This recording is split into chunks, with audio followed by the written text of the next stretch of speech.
cảm ơn thằng chất nạc là sao không in san tra gặp về tu gặp thiền mình cái thằng chất Amen. gần san thằng chất nạc là cái sắc linh mi chung khar đốt na tìm sai chung khar đốt na tree an cha chun chung khar sa pur don na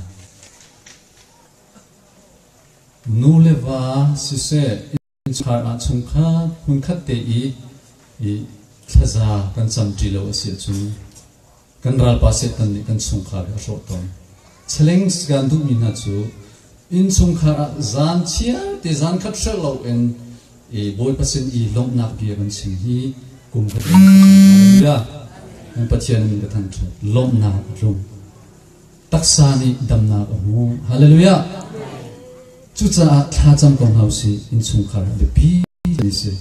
aleng hi chu abe pi ve ko na in chunak I abe pi de ni chu chung khar se pathian min than tha se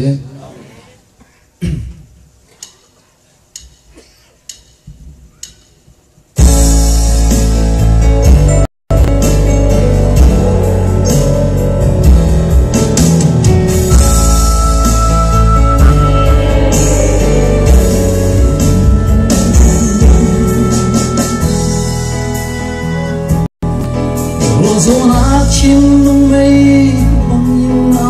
hi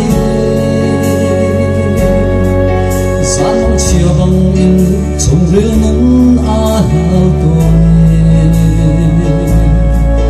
khori van tek la bông sung mong nu le ba đôi na riêng cha nu chung cầm in chung har chung Purwang ay duat na tiyanin Tungkan duat na van kan haye Betan suwa kai ton ha Nule patiran zayan virtu All it's you, be my cup, loving can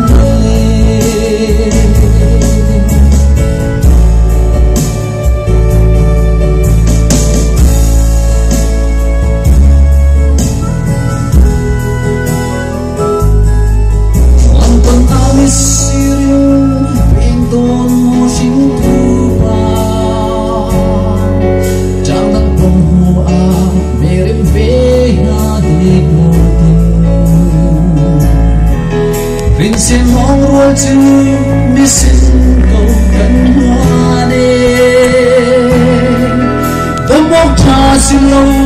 Chính sẽ mong lưu phá nào chứ Thì tiền đi xin lâu Nung nga đã phá hê Trong khár tuột nga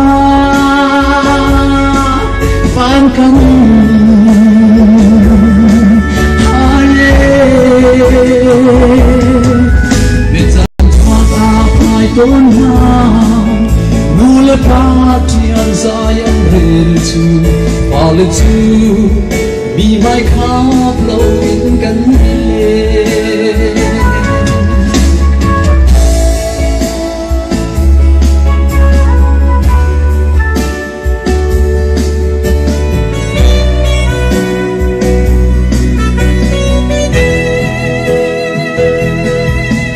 Wang sa tulin daplin ning lo say chẳng ha mo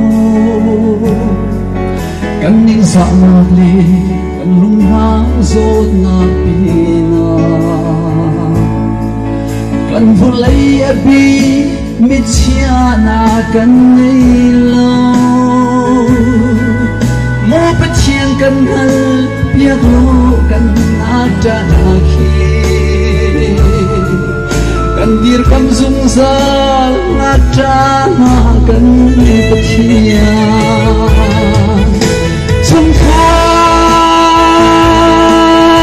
dot na an kan haye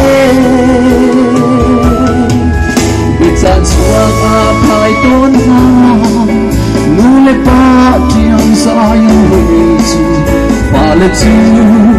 mi hai khác lâu in căn lệ và là chi